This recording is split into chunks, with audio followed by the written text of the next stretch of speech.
Tomoko just has to have a disorder or something, man. Her behavior is way beyond high functioning.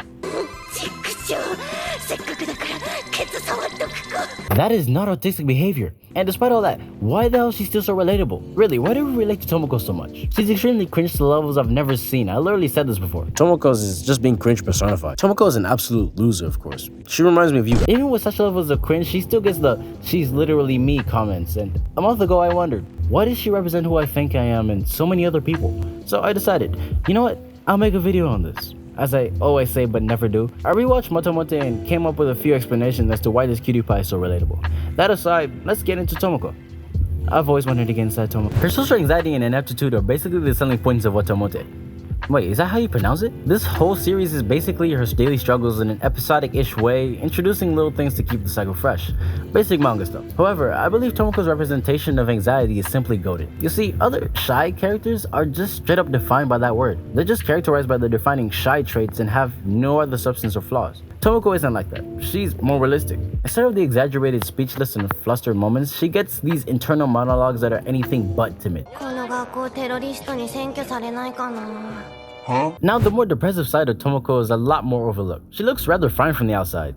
Just ignore the perversion and kinky ASMR she's into, and she's just your average unpopular girl. I mean, her room's clean and she has, and we'll get a few more in the manga, a friend or two, right? Well, who says depression has to be stereotypical? Just taking it from her herself, she recognizes or at least thinks she may be depressed. I mean, look at her. She craves romantic attention more than anything else. She's always in her head or distracting herself with something. She jokes about offering herself at times, etc. Oh man, I didn't mean to call you out. She qualifies as depressed or something related, even with her baseline. But it gets way clearer when she's alone.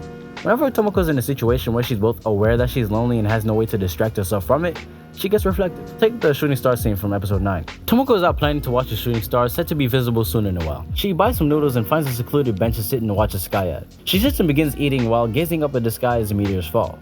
But this feels way too lonely. This little moment births my favorite line of the show.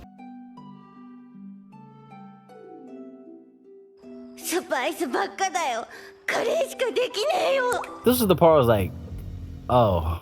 She's technically right too. She's a shut-in whose only source of validation are her games in the internet. She has no one else she'd be close to, even Yu-chan. To put it bluntly, she's lonely, and that obviously affects her. So, to avoid such feelings, she drowns in her otome games and yandere ASMRs to feel wanted and ignore the fact that she's really alone. This behavior thus perpetuates a mindset that a boyfriend is all she needs and leaves her obsessing over partnership. I don't know about you, but that sounds plausible to me. Talking about relationships, we can get into her boyfriend fixation.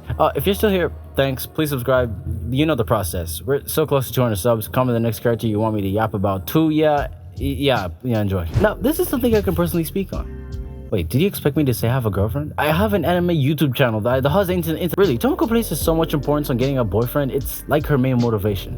Well, it mainly is. There's not much else she strives for other than popularity. I mean, it's in the title. Being a shut-in and relying on otome games warped her perception of intimacy and love. She believes that once she gets a boyfriend, she'll be truly happy and have one of that fairy tale endings. In better words, she wants the love she's been lacking. Her family seems rather decent, but it's clear it doesn't appeal to Tomoko anymore, and it's too late to fill that hole now.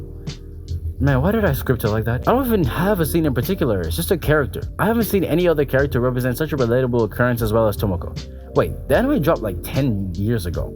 Will this even get views? Why is she so relatable? Are we just all depressed? Am I just projecting? Well, I have an explanation that I thought would work. Tomoko is an exaggeration of realistic teen experiences. Everything about her, if it weren't for her being made for entertainment, would just be another schoolgirl. She's a representation of anxiety and depression made for anime. Her experiences line up with too many people to deny she's just similar to us. Even if it wasn't a conscious decision, assuming this is true, Tomoko could just be a collection of the authors and artists' experiences, even unconsciously. She works too well and has one of the most flaws in a character I've ever seen that still remains realistic. The reason she's so realistic is because she has so many flaws that make sense coupled together. She's immature, desperate, judgmental, and yet she's still easy to root for. Some say she's too cringe to watch, but I think that's the point. It's funny seeing her fail and even better seeing her grow, even if the writing gets a bit questionable later on in the manga. Plus, seeing my struggles put in a way I can take both seriously and laugh at the same time is rather nice too. Now, why don't we see more Tomokos, at least in anime? Just take a look at any other character that tries to represent the shy and anxious trope. No, not Bocchi, pick someone else. Now, the character you chose is probably just a quiet type who stutters and has no other noticeable flaws. I never watched Bocchi the Rock, and I know I'll get flamed for this, but aside from her anxiety, she's not as relatable as I thought. She has a good friend group who cares, has insane talent, even if it comes from practice, and if it did, she has the motivation for it, has a rather supportive family, etc. Her only flaw is what makes her interesting. But Tomoko? Tomoko would probably be annoying in real life. The difference is Tomoko is flawed.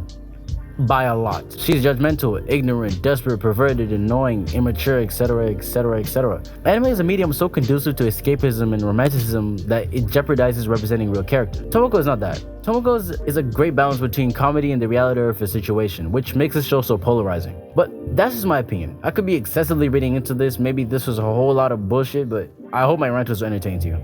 Maybe she's just a self-insert of the writer and artist, or that she's just not meant to be this deep. Whatever it is you want to say, please do in the comments.